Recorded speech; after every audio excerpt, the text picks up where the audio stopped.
ਨਾਲੋਂ ਸਾਗ ਸਰਿਓਂ ਦਾ ਚੰਗਾ, ਸਾਗ ਸਰਿਓਂ ਦਾ ਚੰਗਾ, ਬੇਗੈਰਤ ਦੀ ਵੇ ਯਾਰੀ ਨਾਲੋਂ ਤੇ ਸੰਗ ਚੂੜੇ ਦਾ ਚੰਗਾ। ਓ ਬੇਸ਼ਰਮੀ ਦੇ संगी हर कोई होंदा है मतलब दा मैं संगती ढेर बनाए है। संगी हर कोई होंदा है मतलब दा मैं संगती ढेर बनाए हैं। ओ उन्हां हथ दे बदले हथ कीता हथ जिस दे नाल मिलाए हैं ते उन्हां दिल जरिया दा तरोड़ दिता जिथे मैं इतबार जमाए हैं। एक मैं ते मेरा रब जाने जिवें संगत तू गाटे आए हैं।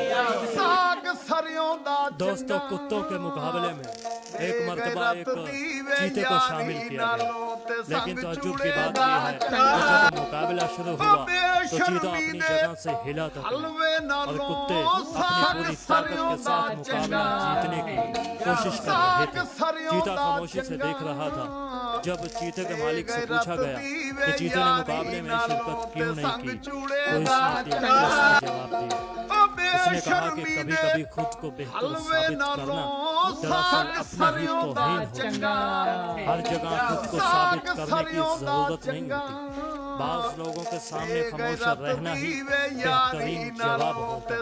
और कुत्तों के साथ होते हैं दोस्त, शेर और चीते नहीं। इसलिए हमें अगर खुद पर यकीन हो कि हम बेहतरीन हैं तो इसके लिए जरूरी नहीं कि हम खुद को साबित करने के लिए कुत्तों के साथ मुकाबला करें। गैरत दी वे यारी नालों ते संग चूड़े दा चंगा।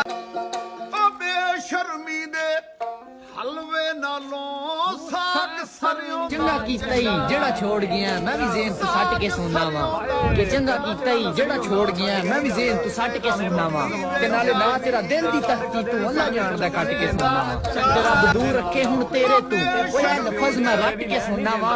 मजा छुट्टी है जात बद नसरियां तू हुन कसम में डट के सुनना वा। चंगा कीता ही जेड़ा छोड़ गया मैं भी जेन तू सट के सुनना वा कि चंगा कीता ही जेड़ा छोड़ गया मैं भी जेन तू सट के सुनना वा ते नाले ना तेरा दिल दी तख्ती तू अल्लाह जानदा कट के सुनना वा।